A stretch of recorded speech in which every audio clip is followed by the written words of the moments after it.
Assalamualaikum warahmatullahi wabarakatuh. Bismillah walhamdulillah wassalatu wassalamu ala rasulillah sallallahu alaihi wasallam wa ala alihi wa ashabihi wa mawala.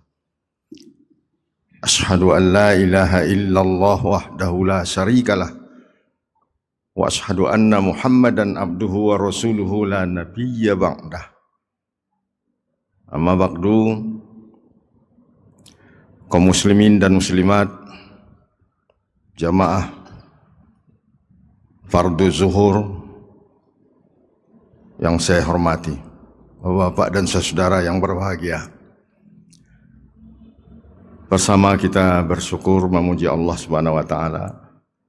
Siang ini alhamdulillah kita dalam kondisi sehat walafiat. Insyaallah ketakwaan kita makin meningkat dan kondisi kita umumnya warga kota dalam keadaan baik-baik. Sungguh pun cuaca kota kita dan sekitarnya diguyur hujan setidaknya 4 hari ke belakang ini.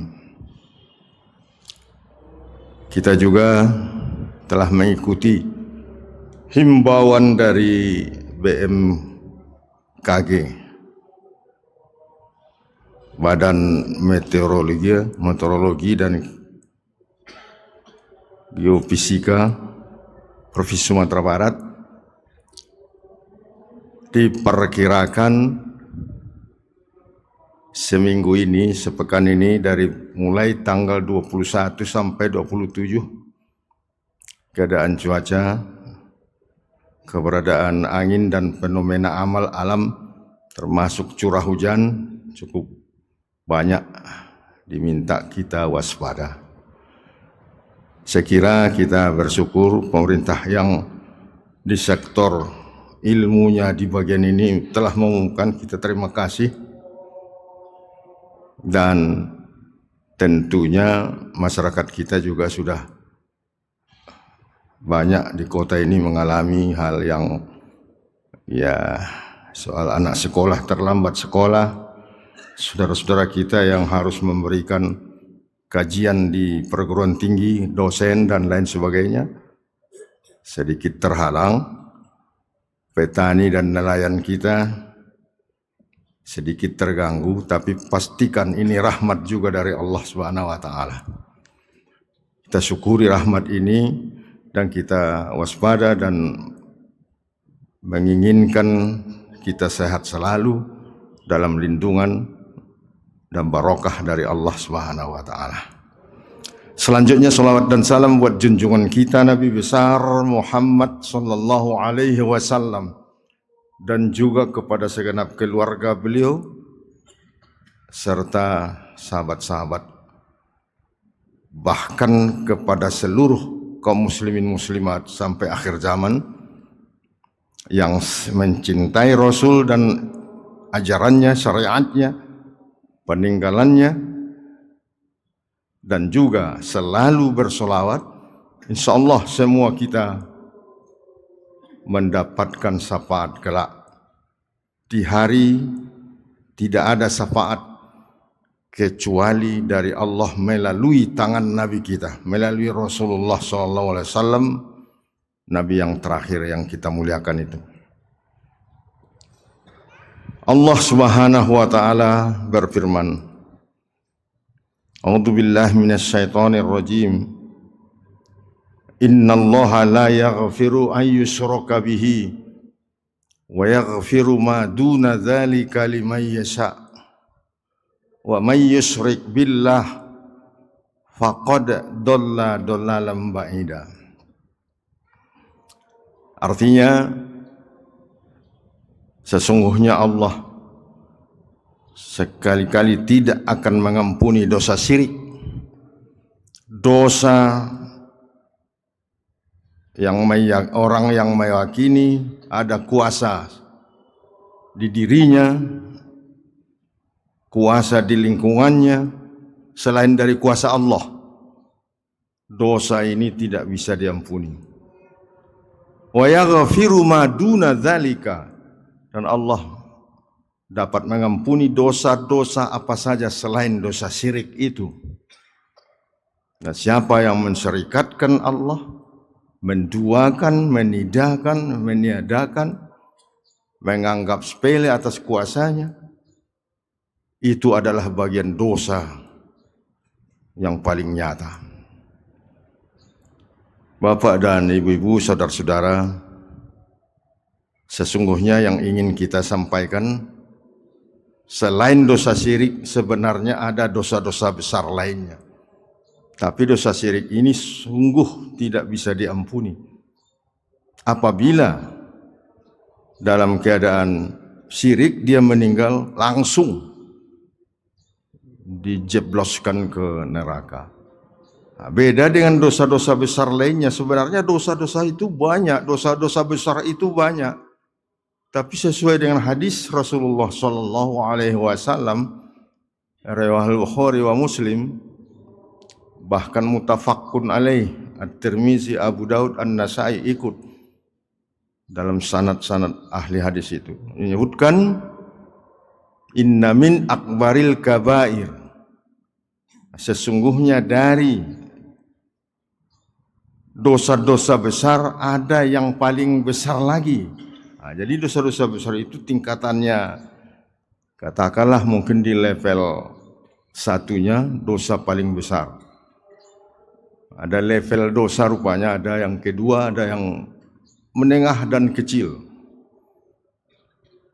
Lalu yang paling tinggi, paling level paling parah, yang tidak bisa diampuni oleh Allah, paling besar ialah dosa syirik. Tapi ternyata di bawah itu ada beberapa dosa besar juga. Namun itu insya Allah dapat diampuni. Antara lain uququl walidain. Dari kecil kita sudah pernah mendengar fala taqul lahum ma'uf. Ini rupanya dosa besar itu. Jangan berkata, menjawab himbauan, panggilan, harapan, nasihat dari ibu atau bapak, tapi jawabannya ah atau cis, dosa besar sudah. Berapa kali derajat dosa besar orang yang memperkarakan ibunya, menipu ibunya, menipu bapaknya melalui surat-surat berharga. Ia kicuh, ia dustakan kebenaran itu dosa besar. Tapi insya Allah masih bisa diampuni. Ada dosa besar qatlun nafs, membunuh diri dan membunuh orang lain bi ghairi hak. Membunuh diri sendiri dosa besar, fasik, tidak bisa diangkat dari neraka. Karena ada istilah dalam tauhid, semua yang baca syahadat itu, yang berislam yang baik itu, walaupun banyak dosanya nanti masuk surga, tapi istilah lainnya lagi, disepuh dulu di neraka jahanam. Sehari di sini bandingannya 1000 tahun di sana, masya Allah. Satu kali perbuatan jahat termasuk dosa besar, satu kali perbuatan jahat itu kali sekian ribu tahun untuk sepuhannya. Itu bahasa lain, orang-orang kawan-kawan di pasar misalnya dirandam dulu di neraka. Dirandam tuh nana setahu awak kan itu ayat. Ternyata kalimat dirandam di neraka itu disapuh. Berulang-ulang disebutkan itu, segar kembali ke badan kita semula, cukup lengkap, diazab lagi, dihancur luluhkan lagi. Masya Allah. Uququl walidain. Jadi betul-betul ibu bapak wajar saja pernyataan dari Allah dalam surat Al-Isra ayat 23 dan 24. Berbaktilah dengan ada wasiat Allah berbuat baik, berbakti kepada ibu bapak sepanjang kehidupan kita. Dalam kondisi mereka ada bersama kita ataupun mereka sudah mendahului kita dengan berdoa dan mengikuti kebaikan-kebaikan yang pernah ia suruh kepada kita, menjalankan nasihat-nasihatnya dalam mengisi kehidupan. Bukan main ini maknanya. Mengucapkan dan cis sudah dosa besar. Tapi menghempaskan daun pintu karena kesal terhadap ibu bapak, didengar atau tidak, di hadapannya face to face atau tidak, menghempaskan pintu dengan kesal luar biasa ke pendapat ibu bapak, dosa besar. Menghentakkan kaki, mengucapkan kata-kata yang melecehkan. Pastikan ini bapak ibu-ibu. Dan sebelum berdoa nanti, Rabbi ghafirli wali walidayya warhamhuma kama rabbayani shaghira, yang itu kita baca sesudah zikir. Beristighfarlah kepada Allah atas dosa-dosa yang pernah kita buat. Itu yang kedua, kabair, dosa besar di antara dosa besar lain. Yang ketiga, qatlun nafs. Qatlun nafs ini membunuh diri dan membunuh orang lain tidak ada sebab, tidak karena ada perang, tidak karena membela diri, membela hak, membela tanah air, membela iman dan Islam kita. Tapi kalau dalam hal tertentu fikih menyebutkan itu malah ada syahid kalau kita terbunuh dan kita membunuh pada kondisi membela diri, membela tanah air, membela hak kita. Itu mati syahid kalau kita mati. Kalau kita membunuh ada nilai pahala. Tapi ini sembarangan, ini ada, tidak sembarangan. Ada syarat-syarat tertentu. Iya, yang keempat, qauluz zur wa syahadataz zur, yang kelima. Kata-kata, cerita, pembicaraan, penyampaian sesuatu dalam keadaan berdusta atau ada campuran dusta dalam pembicaraan itu. Atau penyampaian itu ada didapatkan dusta di dalamnya. Bahkan apabila teraniaya orang karena dusta kita. Sebab orang yang berdusta itu untuk menutupi besok dustanya hari ini, berdusta lagi dia. Dalam bentuk melindungi dirinya dari dusta kemarin. Seterusnya. Kebohongan-kebohongan hari-hari adalah dosa besar. Berapa banyak di antara kita? Atau mungkin kita, khatib, penceramah, keluarga, harus hati-hati. Kita semua hati-hati soal mendustai diri, mendustai keluarga, mendustai orang banyak. Lurah mendustai masyarakat di kelurahannya, mendustai atasannya, mendustai masyarakat seluruhnya. Sekian kali dusta, sekian kali dusta. Ada gambaran siapa nanti yang mendustai kita, kita ikuti. Yang mendustai kita itulah yang membawa beban kita nanti. Dia masuk neraka. Kita kan karena didustainya.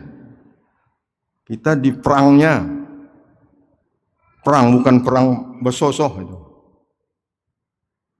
Tidak begitu modelnya. Kita kan dikasih pikiran. Pikiran orang jelas mendustai kita. Kita ikuti terus. Kita sama dustanya, sama dosa besarnya bersama si pendusta itu. Ada hadis yang sangat populer. Kecil-kecil kita sudah dapat hadis ini. Ayatul munafik salah satu. Idza haddatsa kadzaba wa iza wa'ada akhlafa wa iza tumina khana. Tanda ciri munafik itu apabila berbicara dusta. Ada dustanya. Sebagian ada dustanya, sudah munafik itu. Persentase dustanya tidak sampai 1/4. Tapi dalam pembicaraan itu ada dusta. Sudah munafik. Tidak semua ucapannya dusta. Berapa banyak? Bisa jadi kita kena ini.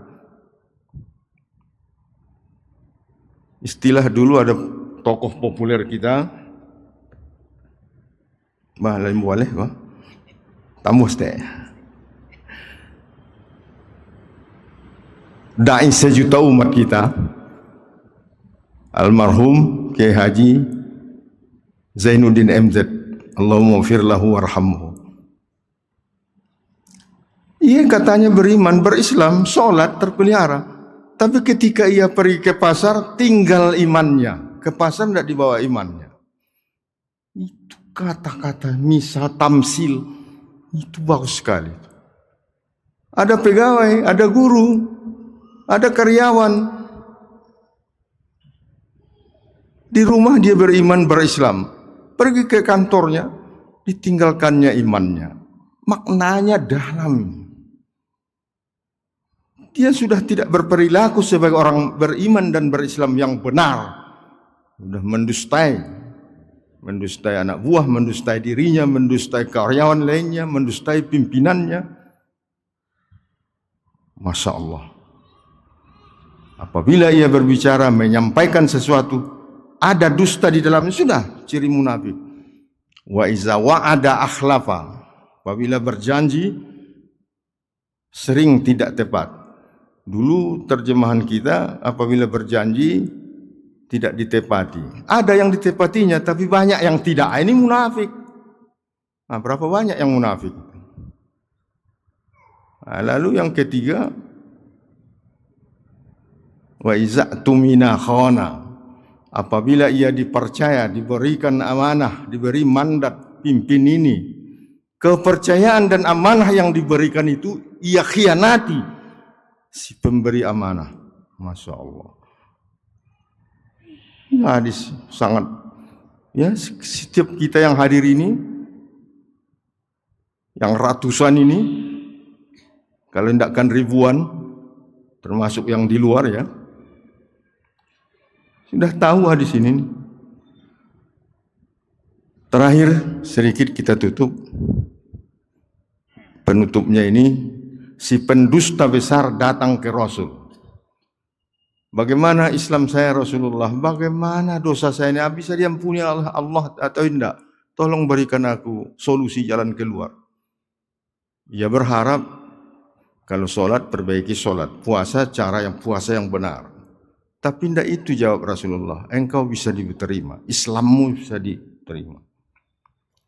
Tapi mulai hari ini jangan pernah berdusta. Sahabat pendosa yang datang ini yang minta bertobat diterima oleh Rasul, Islamnya masih diterima oleh Allah. Rasa-rasa ragu, rasa tidak percaya, hanya tinggalkan kata dusta. Jangan pernah berbohong lagi. Nah, dalam riwayat dijelaskan, ia minta apa lagi ya Rasulullah? Ya itu bahasa sekarangnya, setelah sahabat ini menengok gestur Rasulullah, mungkin menerima tamu yang lain, saudara yang lain, sahabat lain. Sudah, kata Rasulullah, orang ini tidak disuruh pergi, tapi sudah, itu jawabannya. Itu pengertian orang ini kan sudah ada juga. Ya berangkat dia, tapi jalannya tidak pede dia, tidak percaya diri. Kok hanya dilarang berdusta? Apa iya? Tapi diriwayatkan tambahannya, begitu ketemu orang yang sependapat dengan dia, sehobi dengan dia, minuman keras, dari jarak sekian, bau aroma minuman itu sudah tahu dia. Jangankan minumannya, apa jenis minumannya, merek, ya bahasa sekarang mereknya, udah tahu dia, ini modelnya ini. Tertarik dia untuk ikut, semangat daya tarik untuk ikut itu luar biasa. Ya pendosa, sudah biasa. Tapi hatinya berkata, kalau ketemu Rasul ditanya, apakah saya masih bermaksiat? Saya jawab tidak, ini saya berdusta. Kalau saya jawab iya, ini Rasulullah bisa-bisa tidak enak nengok saya. Begitu hatinya berkata. Perjalanan lanjut, besok lusa ketemu orang judi. Ketika itu judi online memang belum ada seperti sekarang. Ada judi. Ya, ingin bergabung malah ada. Sudah datang teman kita, bro kita. Ayo gabung bro.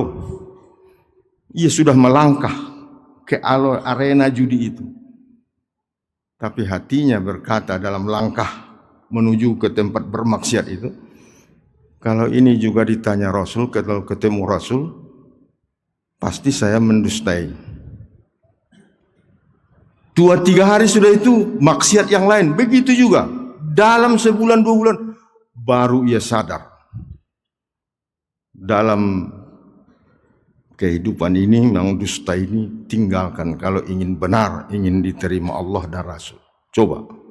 Nah, sayang waktu kita kan lainnya batasi tadi, lainnya paga 15 menit ke depan Ustadz kita bicara, kita udah ngalah. Ustadz dah lo tahu diri, nyo tambah lo banyak. Jadi singgan itu dulu Bapak Ibu-ibu ya, saudara-saudara semuanya. Terima kasih perhatiannya. Billahi taufik wal hidayah. Assalamualaikum warahmatullahi wabarakatuh.